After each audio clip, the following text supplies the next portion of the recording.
This is your Thursday Daily Delivery. I am Michael Rand. A lot to get to today. As always, Velle E. Neal III will join me in just a little bit. Star Tribune columnist. He's going to help me break down the Twins season, which begins today. Can you believe it? We made it. Good times for us. They open in Milwaukee. Velle and I will break down the season and kind of see who we think is going to lead the Twins in a lot of different categories. So having some fun with that, a little different way to look at the season coming up. But first, what did I miss? Been a little while since I talked Timberwolves, probably like 2 days. You guys are probably like, you always talk Timberwolves. I do. It's a weakness, not a sickness. Let's put it that way. But the game on Wednesday night I felt was pretty important for a number of reasons. They win, first off, 102-101 over the Knicks. Important win. Knicks still not a great team, but Knicks are a team that will make the playoffs more than likely in the Eastern Conference this season. So, you know, a marker there to get what we would probably call a good win at the very least. They come back to do it after falling behind, and, you know, they're behind by like 10 or 12 a lot for most of that game, and then they make a comeback at the end, fueled a lot by Anthony Edwards, and rightfully so. Anthony Edwards gets a lot of the talk at the end of the game and throughout the season as far as rookies go. With, you know, he's the number 1 overall pick. He's made some progress. He had a bunch of buckets down the stretch, set up Malik Beasley for what proved to be the game-winning 3 on Wednesday night. But I want to talk about the defense and why this game was in particular so important for the defense to show up. Tom Thibodeau, now the head coach of the Knicks. You guys might have noticed that. Doing a good job there this year.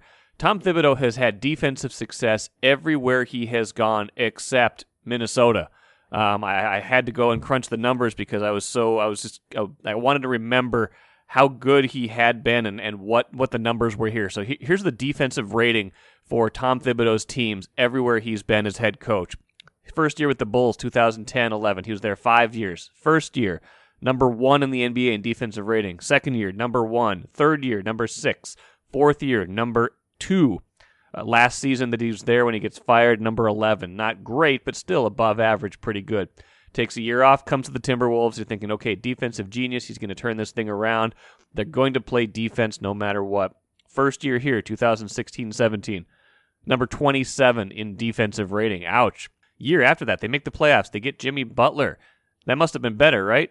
25th in defensive rating. They were actually better the next year when he got fired. In the middle of that year when he got fired, they were actually ranked number 16, so middle of the pack, but still not good. They hadn't made that kind of defensive progress that you'd expect under Tom Thibodeau. Takes a couple more years off, and one more year off, gets to the Knicks. This year with the Knicks, number 4 defensive rating in the NBA going into last night's game. So I don't know if you can just draw a straight line. There's so many different factors that go into this, but obviously he has gotten the Knicks to buy into something defensively that the Wolves just never bought into when he was here. And what are the Wolves in defensive rating this season? They are 27th. Okay, so here's the thing. There's a lot that needs to be rebuilt here with the Wolves when you're talking about a team that is still, 12-36 even after this win. But the defense, if you aren't able to play defense, that's a marker of effort, of maturity. If you're not able to do that at a sustainable level, at least a middle of the pack level, a defense is kind of like offensive line in the NFL. You got to have at least a decent defense. You got to be able to block enough to have your quarterback have time. Close circuit to the Vikings and Mike Zimmer, who we'll get to in a little bit here. And you also have to have a defense in the NBA that can get some stops at least down the stretches of games. And the Wolves just have not had that. But they had that to a degree on Wednesday night. They only gave up 101 points. Their defensive rating over the last 2 games, very small sample size, I believe it was like 10th or 11th in the NBA. So a little bit better lately against both Brooklyn and the Knicks. But 2 things. One, they showed this defense against Thibodeau. And again, you can kind of create a narrative out of anything you want. You can make a story out of whatever you want. Author Nassim Nicholas Taleb, who I like to read a lot, I'm rereading The Black Swan right now, calls it narrating backwards, right? Something happens and then you invent the narrative of why this happened. But it's an important game to me because you show Tom Thibodeau that you can play defense. And maybe none of these guys care. Only really Karl Towns is really the only guy who was here when Thibs was here, so maybe I'm making too much of this, but to beat Tom Thibodeau kind of at his own game felt important to me as an organizational marker. Part 2 of that is they finally have a player who like I was saying, this is a sign of maturity of a team that can play. They have a player who's very unique, Jaden McDaniels, who is actually a very young player, 19 years old, who is already becoming one of their best defensive players. In fact, after the game, Chris Finch had some really, really high praise for Jaden McDaniels. What he's doing at the defensive end of the floor right now is special. It's as special as a guy and finishing at the rim. It's as special as the stuff you're seeing Ant doing on offense. It's as special as anything you've seen. I can't remember a 19-year-old defender rookie coming in having this type of impact, battling the multitude of positions and making a great impact for his team and his teammates. So now that they have, Malik Beasley's back. He's a gifted offensive player. He'll give you effort on defense, but he's not a great defensive player, and he's undersized. They're going to get D'Angelo Russell back pretty soon. He's been practicing with the team now. We'll see how soon he's back. He's a gifted offensive player, bad defensive player. Anthony Edwards, I think he'll give you effort on that, but he's got a lot to learn. Karl-Anthony Towns has been better this year on defense, but that has never been his calling card. This team is going to try to outscore you, but they're also going to need to try to get stops at certain points. Jaden McDaniels would be absolutely key to that going forward, and he absolutely was key to doing that in a very important win on Wednesday night. I'm Nyla Jean Myers, Senior Assistant Sports Editor at the Star Tribune. Thank you for listening to Strip Sports Daily Delivery. This work is made possible by our Star Tribune subscribers.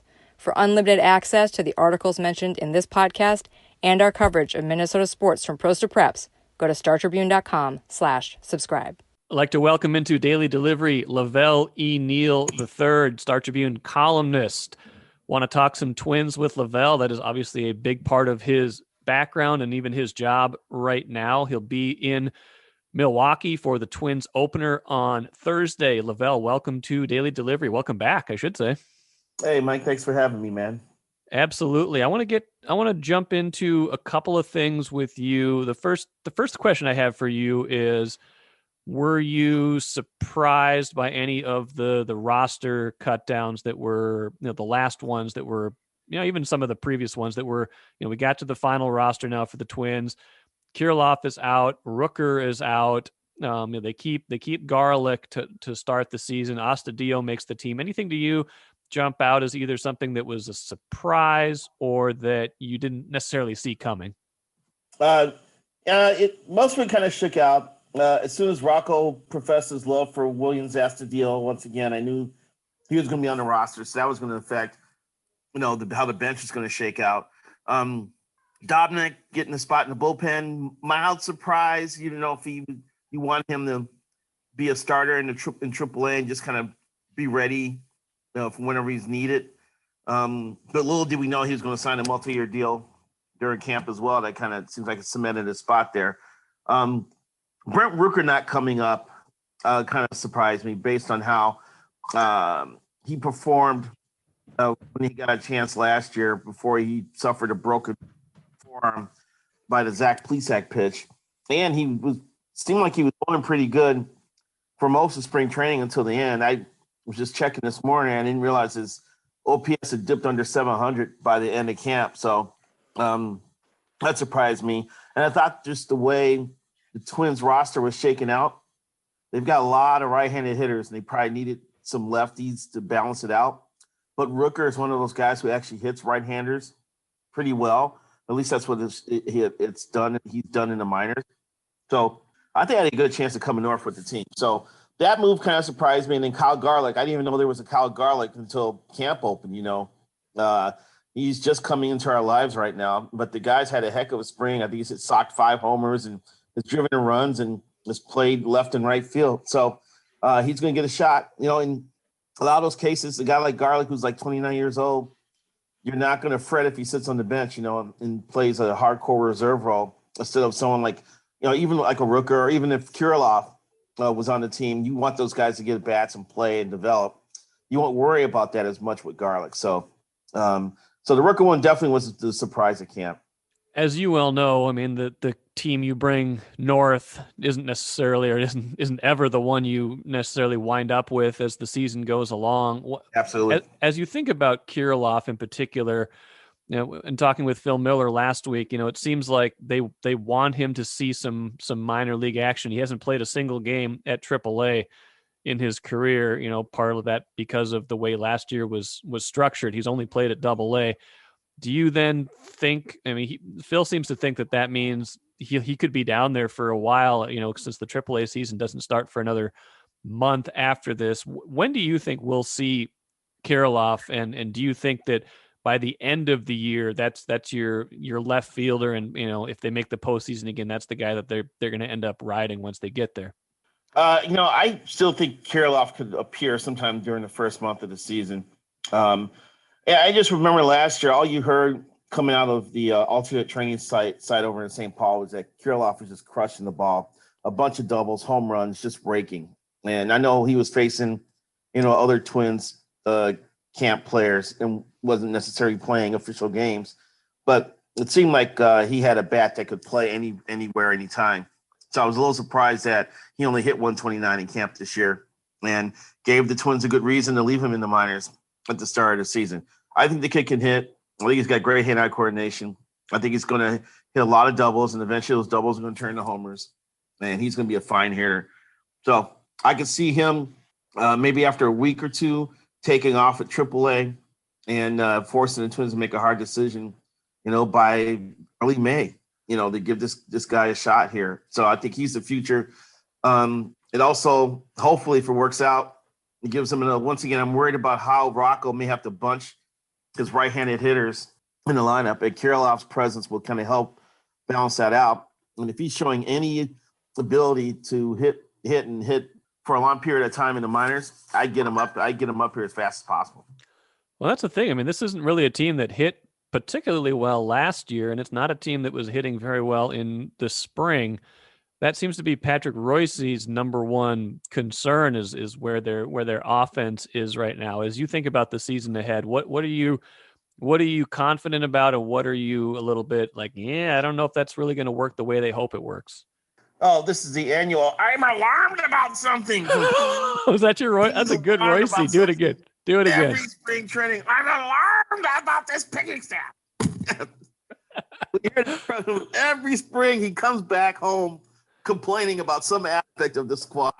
So I read him this morning and I start laughing. His annual rant. So now I was so busy trying to impersonate Royce, I forgot your question. No, just what, his worries aside, are there things that you are confident about with this team? And conversely, are there things that you're like, I don't know if this is going to work as well as they hope it does? I still think it has a chance of being a top 10 offense. I don't think you can't expect everyone to bounce back. Collectively, you should expect those guys to be a little bit better. And then Buxton and Donaldson are on the field more than they were last year. It's really going to benefit the offense as well. So I don't think offense is going to be a problem. But I'm mindful of past years when I've said I don't think this Twins team is going to have to worry about scoring runs. Then they have troubles about scoring runs. But I think they got enough professional hitters in that lineup to have a productive nine. One area I'm concerned of is the bullpen. I wish they had one more power arm. I think that's going to be an issue going forward, and they may have to look out for one at the trade deadline. I think Jorge Alcala has a chance of being a really good reliever. He's got a live arm with a good fastball and a good breaking ball, and he's probably going to replace Trevor May in that role this year, which May was pretty good at. And I think they've got enough to get through the ninth inning, combination of Alexander Colomé. Oh, by the way, he wants to go by Alexander. Is that right? I didn't know that. Alexander Colomé. Okay. Alexander Colomé and Taylor Rogers and maybe a little bit of Tyler Duffy. I don't know. Whatever they get out of Hansel Robles, I think it's a plus. The time I saw him in spring training, I really wasn't impressed. I still think he's kind of in the reclamation stage of his career, so I'm kind of concerned about how that looks. But Alcala in the 6th or 7th inning could be a good bridge guy. I think Cody Stashak continues to get a little bit better every year. I think he can be a valuable guy as a bridge guy. So I like a lot of aspects of that bullpen. I just wish they had one more guy to match up velocity-wise. I know the Twins are being kind of crafty here, like having guys with different spin rates and different breaking balls to kind of upset hitters' timing. Let's throw a guy who throws hard here. Now let's bring in a guy who can spin it. Now let's bring a guy who has a sinker. Now let's bring a guy who's got a slider. Try to patch those wins together. But there's nothing wrong with a good old country hardball. So I hope we find one of those types of guys before the season's over. Let's pivot a little bit now to I want to looking at the season a little different way. I want to ask you, and I'm going to jump in on this too. Leaders, who do you think is going to be, and the end of the season, who's going to lead the team in certain categories? Are you ready? Yes. Home runs. We're going to start with some traditional counting stats. Home runs. I'm going to still say Nelson Cruz. Sano's worrying me in camp this year. He's getting beat on fastballs again. Because he's getting beat on fastballs, he's not recognizing breaking balls, and it's just been a mess. Although he did have a game Saturday where he actually drew an 8-pitch walk and homered, which was cause for celebration. But I'm a little nervous. It should be Miguel Sano, but I'm going to go with Cruz. I think the man is going to push Father Time off one more time, and he's going to get 35 to 40 home runs, and that'll be good enough to lead the team. All right, I'll go different. I'll go Josh Donaldson. I'll say I see a bounce back year for him. I know he's not always super home run guy. He uses all parts of the field, but I can see him having a big year if he's healthy. And I can see Cruz sliding back a little bit into that, 25 to 30 range, and still having a productive year, but something's going to catch up with him at some point. I hope for the Twins' sake that he still is 90% of what he's been, but you just never know. Next one, pitcher wins. I'm going to do all the counting stats. Going to make all the. We'll get to some of the more advanced stats in a little bit. We're going to make all the advanced stat people upset for a little while. The pitcher wins. I think Kenta Maeda's career has taken off since he joined the Twins. They convinced him to throw sliders more last year against left-handed hitters, which really made him more effective. One of the reasons the Dodgers would bounce him to the bullpen sometimes because he struggled against lefties, and he kind of cleared that loophole up once he joined the Twins. And now he's working on some other things now. I think he's working on a slower breaking ball. So he's trying to stay one step ahead of the hitters. And he showed me last year that he's got the mind to be crafty and to work his way through a batting order. So I see Kenta Maeda winning 17 games this year, and that will lead the Minnesota Twins. Yeah, I can't argue with that. I think Barrios could push him a little bit. He's been pretty durable. You could see Barrios being in that 15 range. You can see even J Happ in Pineda being double digits, but you can't bet against the. What happens at wins or losses? What's that? What happens at wins or losses? He has not had a good camp. He has not had a good camp. He's just working on stuff, Lavelle. Just working on stuff. I hope so, man, because it looks and sounds bad. On television, the balls sound like they're exploding off of bats. I hope he gets it together. He's a veteran, so he knows how to get ready for a season. Yeah, that's what I'm saying. But I think Maeda, coming off that runner-up finish in the Cy Young Award, looks like he's just as good this year. Can't bet against him. What about saves? Who's going to wind up with the most saves this year? I'm going to go Colomé, Alexander Colomé. Really? Okay. For about 30, 32. Really? I think Taylor Rogers gets about 8 or 9. Really? So you see Colomé really if you're talking about closers, traditional, all things being equal, this is the guy that's going to get the 9th inning, matchups or not. It's Colomé.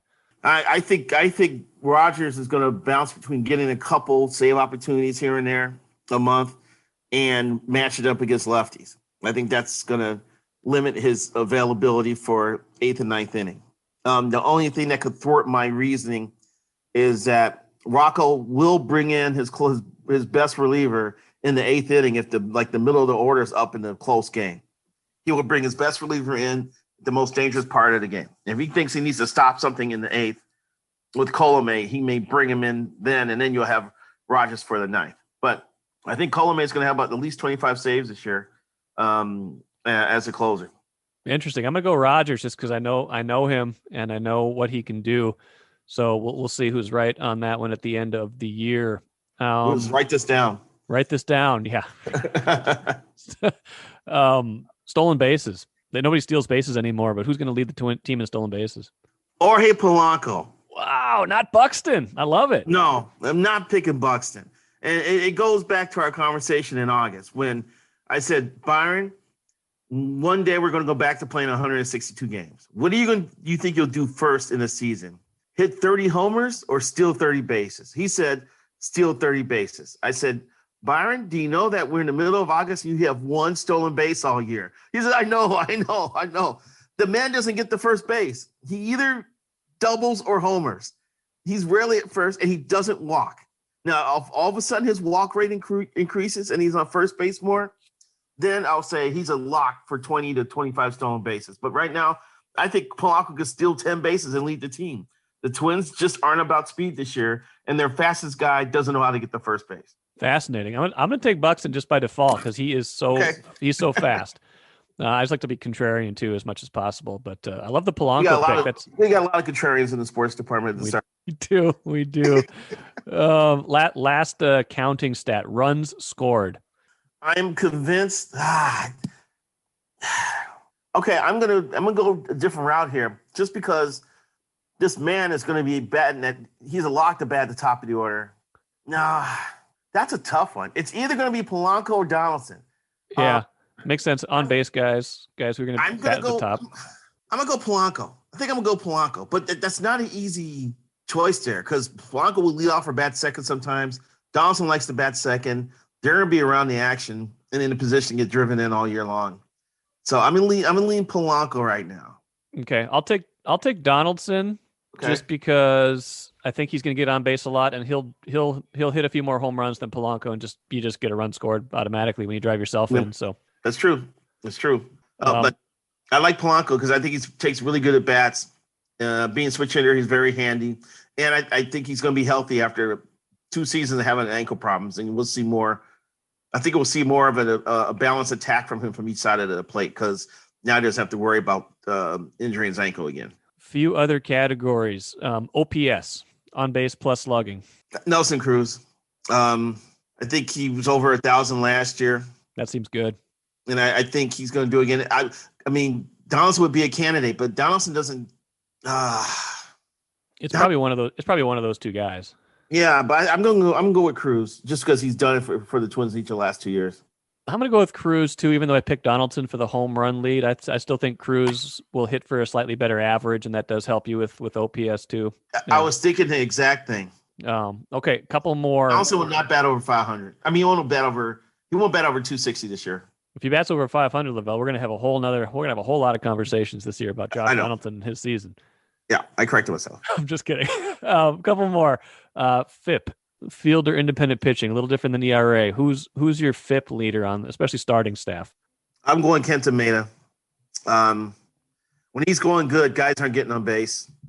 He's not a big walk guy, and when they make contact, it's not hard contact. Yeah, Go ahead. That was maybe a little too easy. Maeda is probably the answer to every pitching question until proven otherwise, isn't he?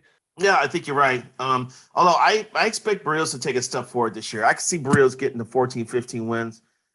He's hitting that intersection where the experience and the talent are starting to meet, and he's working better. He's working smarter in camp this year, and I got high hopes that Barrios is going to start to cash in on that talent that Patrick Reusse claims the Twins don't know how to bring out of a young starter. Here's one for you. Last one. Defensive runs saved. Well, that's a lock. It's Andrelton Simmons by far, right? That might be Buxton. Buxton does some good work, and Donaldson has had some big years in that capacity too. It's not every year that he does, but Simmons is the best defensive player of our generation. On the Twins or in baseball? Well, Simmons is ridiculous. But I just want a clarification. Was that the best Twins defensive player of our generation, or just in baseball?